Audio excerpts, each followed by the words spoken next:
가기사는 증시 각도기. 안녕하세요, 증시 각도기 TV 시청자 여러분, 투자자 여러분, 독일말 여러분, 10만 금융전사 여러분, 모두 반갑습니다. 2월 3일 토요일 오전이 밝았습니다. 네, 날씨는 조금 뿌여네요. 날씨는 좀 뿌여고 그렇게 좋진 않은데 그래서 그런지 그렇게 춥지는 않습니다.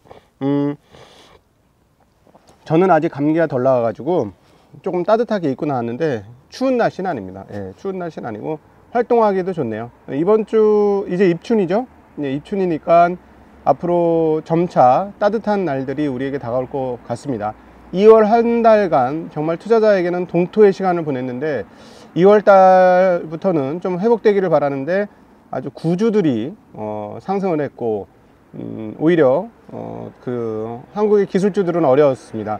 반면에 미국은 기술주들이 부활하는 흐름들을 보여주었고요. 전통자산인 채권시장은 정말 거의 몰락에 가까운 폭락을 하는 흐름들을 보여주었습니다. 아주 재미난 장이 오늘 미국 시장에서 마감이 되었는데요. 자, 이 장을 보고 느끼는 점이 여러 가지 있었습니다만 오늘 장 한마디. 아무래도 차등 의결권 부여로 한국 지배구조 문제 해결하는 게 나을 것 같다. 예, 이게 오늘 장 한마디입니다. 한국에도 차등 의결권 제도를 도입하는 게 최선이다. 이런 뜻이죠. 이 부분에 대해서는 아마 월요일날 제가 연합인포맥스 칼럼에서 조금 더 왜 그런지에 대한 이야기를 하도록 하고요. 조금 이따 잠깐 언급을 드리도록 하겠습니다. 미국이 엄청난 고용 수준을 나타내었습니다. 와, 깜짝 예상 대비 2배. 저희 그 ADP 고용 보고서 13만인가 나왔잖아요. 그리고 어제 그 크리스마스 챌린저 감원 보고서 8만 얼마 받잖아요. 그래서 엄청나게 늘어난 감원 보고서 받잖아요.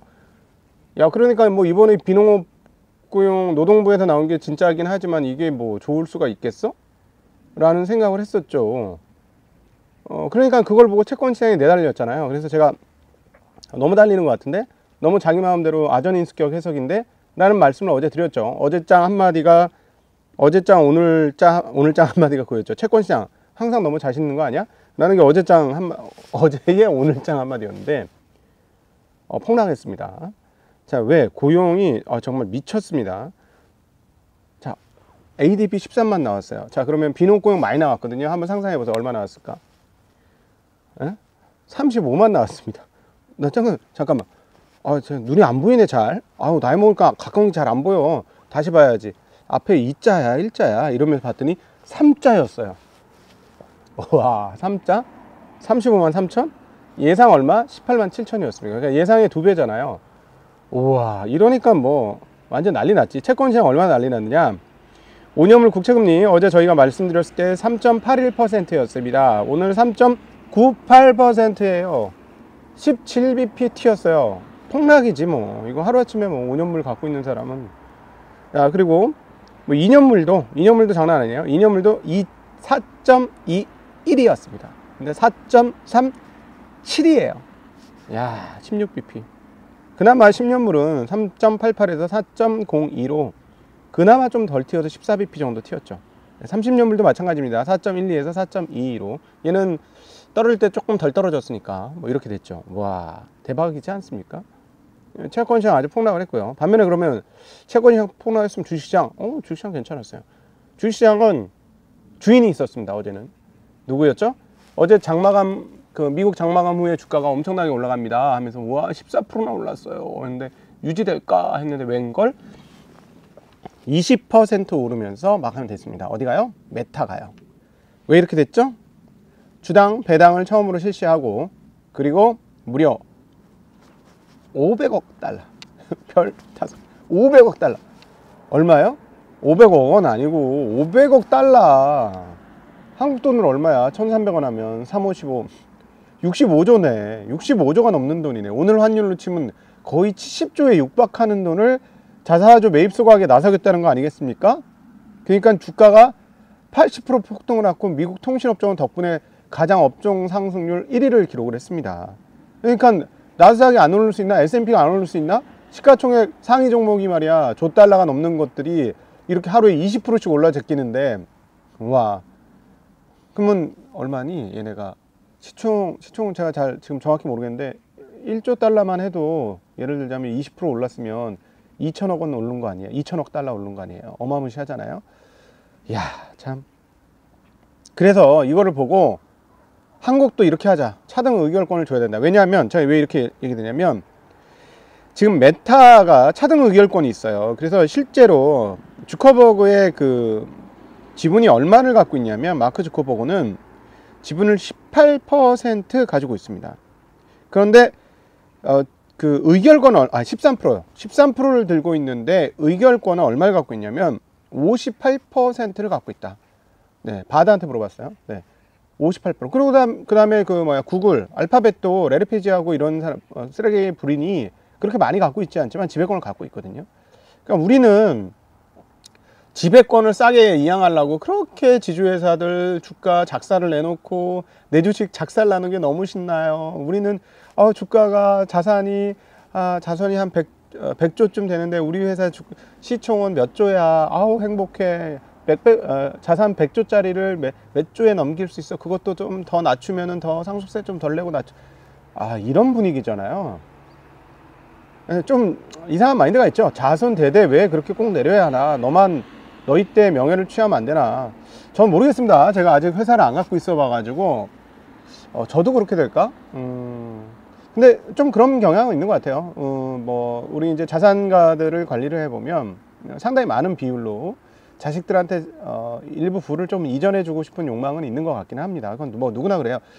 조금만 자리 잡으면 바로 사실 저희가 봤을 때 상속이나 증여를 전혀 할 필요가 없는 분들조차도 증여하겠다고 막 그러시는 분들 꽤 많기는 한데 모르겠습니다. 이게 그 한국인들의 정서일 수는 있긴 하지만 그럼에도 불구하고 기업은 자기 혼자 것이 아니라는 측면에서 보면 자기 집안 것도 아니고 자기 가문 것도 아니고 상장했을 때에는 공개를 했을 때에는 일종의 공공성을 가지게 되는 건데 그거를 자기 것처럼 마구잡이로 하는 거는 예의에 벗어난 행동이고 인간이라면 그렇게 하면 안 되죠. 그렇죠? 인간성을 지닌 사람이라면 공공성을 부여받고 나서 내 거야 이렇게 하는 거는 그걸 우리가 일컬어 뭐죠? 나쁜 사람이라고 하는 거지. 그런 사람들은.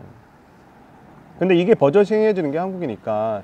그런데 이제 좀 이해되는 부분이 있잖아요, 정서적으로. 그럼 이런 걸 어떻게 바꿀 것이냐? 네, 이 주커버그 13% 갖고 있는데 절반 이상의 지분율을 갖고 있잖아요. 이런 식의 것을 하려면 차등 의결권제를 해주고, 예를 들어서 세금도 좀 낮춰줄 필요는 있죠. 왜냐하면 이번에 넥슨 같은 데 보면 60%니까 좀 많긴 많죠.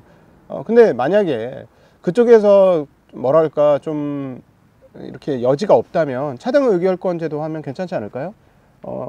세금으로 인해서 지분이 깎이더라도 의결권 일부를 좀 수포 의결권을 좀 이사회에서 결의에 의해서 부여받는다거나 이렇게 되면 괜찮지 않을까 하는 생각이 좀 듭니다. 어찌되었건 간에 좀 한국 이렇게 되니까 이 차등 의결권제를 하니까 어떻게 되냐면요, 기업을 키울 때 외부한테 지분을 쉽게 팔아요.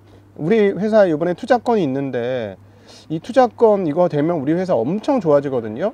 근데 우리 지분을 조금 사실 분 있으세요? 대신에 좀 비싸게 사주셔야 돼요. 그래서 이렇게 지분을 팔아서 돈을 받아가지고 그걸로 투자해서 일을 할 수 있잖아요. 그러니까 이게 역동성이 있죠. 미국의 자본주의가 기업으로의 역동성을 만들어내는 이유가 이런 데 있죠. 근데 투자하는 사람들도 비싸지만 이거 성공하면 몇 배나 더 오를 것 같은데? 그럼 투자하잖아요. 예. 근데 이제 우리는 좀 안타까운 게 많습니다. 네, 요 정도로 하고, 네, 자, 미국 시장 다시 정리하도록 하겠습니다. 그 모든 지표들이 너무 정말 대단하게 나왔는데요. 고용뿐만 아니라 고용에 대한 자세한 내용은 월요일 날 다시 드리겠습니다. 밑단에 있는 시간당 임금도 괜찮았고 경제활동 참가율도 괜찮았고 주당 근무 시간만 좀 줄어드는 정도 수준이었고요. 그다음 미시건대 그 소비자 심리지수가 나왔는데요. 소비자 기대지수가 67에서 77로, 심리지수는 69에서 79로, 평가지수는 73에서 81로 완전히 올랐어요. 그러니까 미국 경기에 참여하는 사람들 심리는 되게 뜨겁다라는 것을 알 수 있는 것이고요. 그러면 여기서 우리가 다시 읽어볼 수 있는 거는 뭐냐면 연준 그 채권 시장이 생각하듯이 미국 경기가 안 좋아서 그렇게 빠질 것이냐, 이 부분에 대해서 경기 참가자들의 활성화율 이런 것들을 보건데 채권 시장이 조금 잘못 생각하고 있다 라고 볼 수 있는 대목이 있죠. 그럼에도 불구하고 월요일날 다시 한번 말씀드리겠습니다만 차량 판매 흐름들을 보면 확실히 경기는 조금 꺾이고 있다라는 것은 뭐 분명히 얘기할 수 있는 사실이고, 그래서 그런지 빅테크들이 모두 오르는 상황에서 테슬라는 오르지 못했습니다. 그리고 기술주들, 그리고 특별히 반도체주들 많이 올랐는데 GPU 관련된 애들이 특별히 많이 올랐습니다. 엔비디아, AMD 많이 올랐고요. 인텔은 오히려 떨어지는 그런 양상을 보여줬습니다. 예, 떨어졌습니다. 네. 안 올랐나? 지금 잠시만요.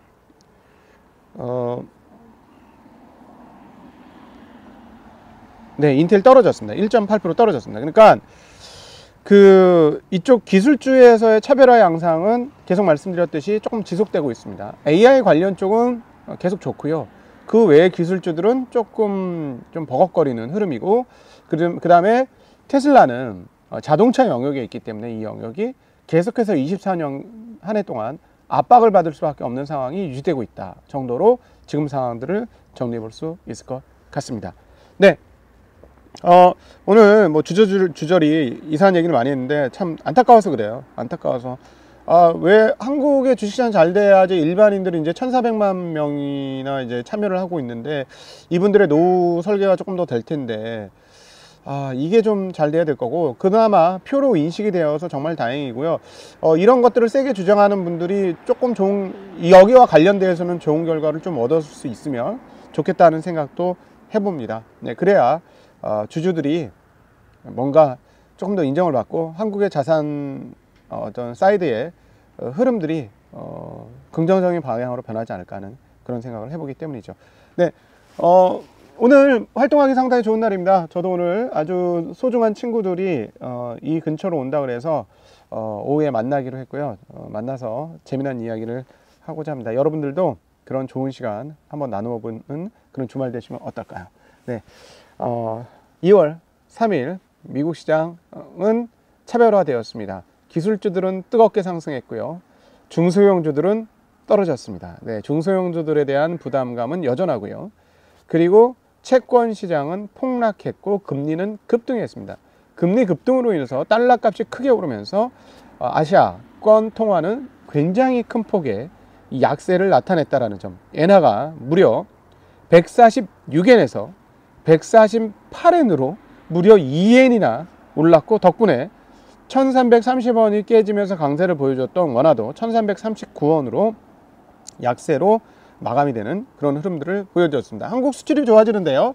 자, 한국 수출입이 계속 좋아질 거라고 생각하면 원화가 강세가 갈 수도 있습니다. 이 부분도 기억하시고요.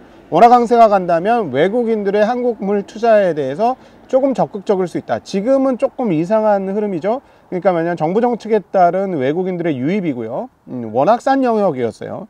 금융 지주는 너무 싼 영역이었기 때문에 정말 앞으로도 계속 살 수 있습니다. 이렇게 많이 올랐으면 더 살 수도 있어요. 한국은.